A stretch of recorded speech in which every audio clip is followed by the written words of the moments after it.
I'm a real nerd. People say I'm a fool, but they never got the news that I'm a wild one. Oh yeah, I'm a wild one. You better turn it up, better keep the channel dialed, 'cause you're watching Wild Mike and his real wild child. Oh yeah, I'm a wild one.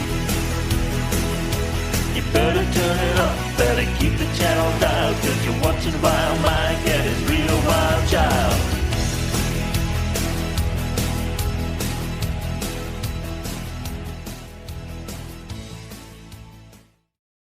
Howdy folkses, Vile Mike here, sans the Vile Child, or any special guest. So it's my first solo review. No one to bounce jokes off though. No color commentary from a annoying teenager with a phaser fixation. Anyways, I'm reviewing Space Force. This star-studded cast includes Steve Carell from the US version of The Office, a show I've never actually seen, and John Malkovich, from that movie, Being John Malkovich. Also some other stuff. Space Force is a comedy, but it obviously features some political satire by the nature of the man that ordered its creation. The first episode does its best at establishing the premise. Space Force is basically NASA with a military hard edge to it. I'm not going to review the whole thing, as that would make this video incredibly long, but I would like to make certain points, as the series has, due to the political parts, polarized a lot of people. But I'd like to talk about a little bit of history first. The United States Space Force was originally an arm of the United States Air Force called Air Force Space Command, and it still falls under the purview of the Department of Air Force, similar to how the U.S. Marine Corps is still under the Department of the Navy.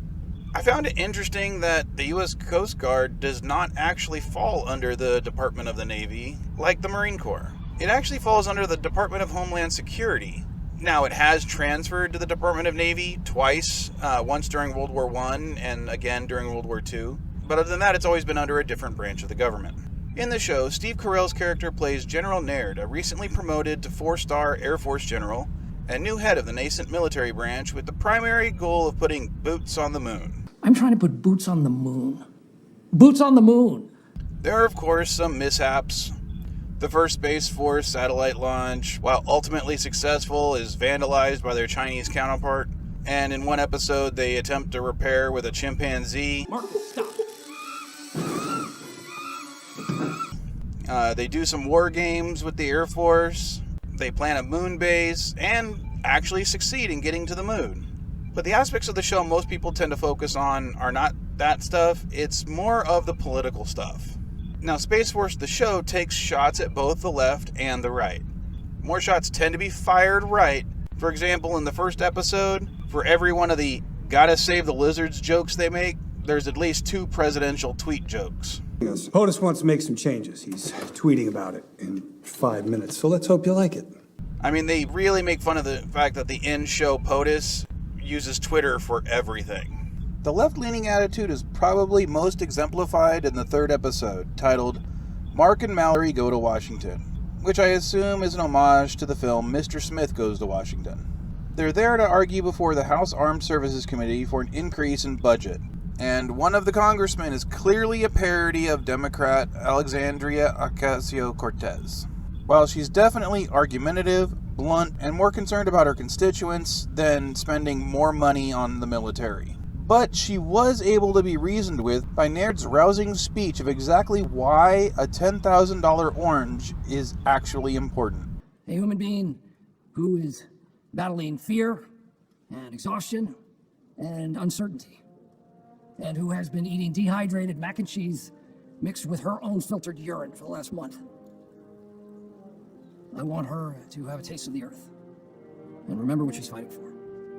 There's another congressional parody character, and that's this guy. The difference is he already supports Naird's new Space Force and is happily willing to increase the budget so that the U.S. could rain God's holy hellfire upon our enemies.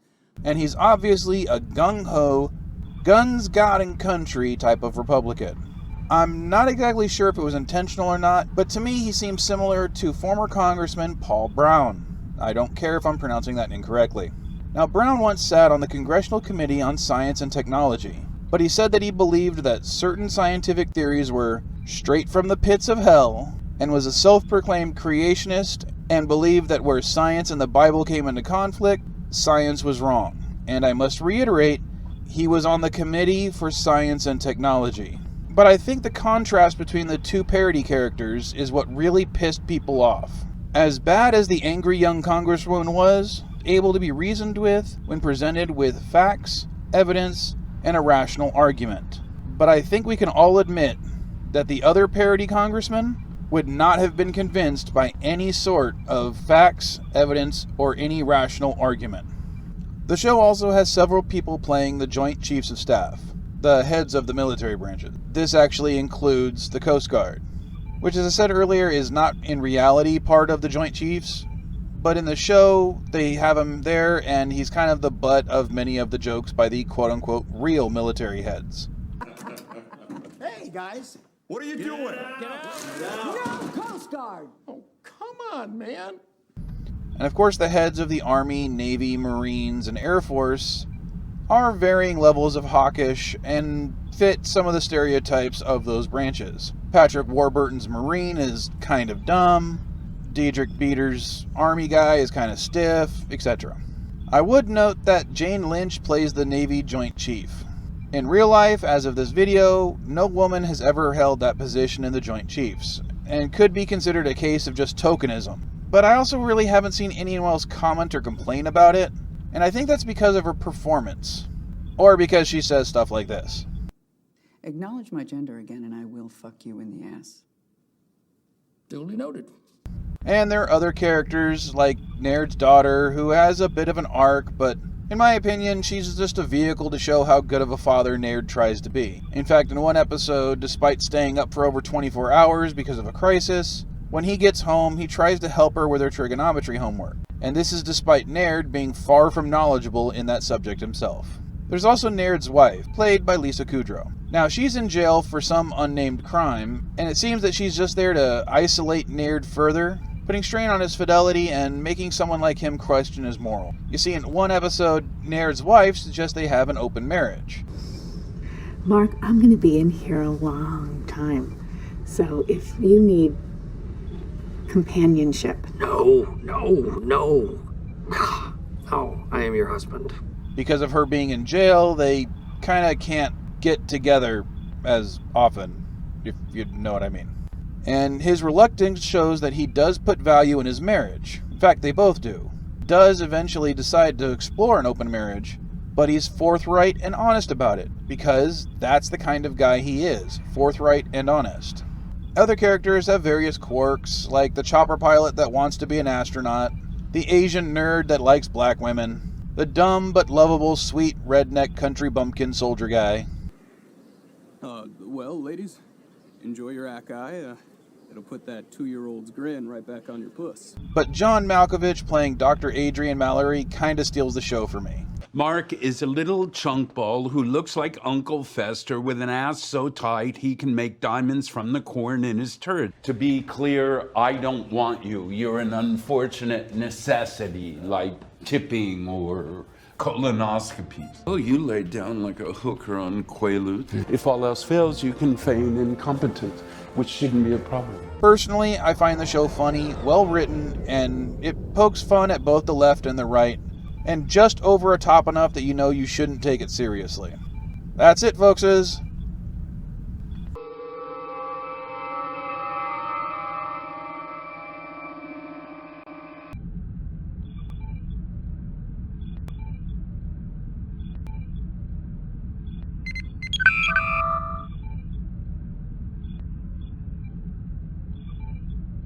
Hey, Dad, I hope you didn't forget to tell people to like, comment, subscribe, hit that bell for notifications, or if they want to support the channel or SD Game Shop in general, to go to the paypal.me or go and join the Patreon. Dad, you there? Did he seriously leave? Ah! I'm offended. Wait. I wonder, could I steal a shuttle?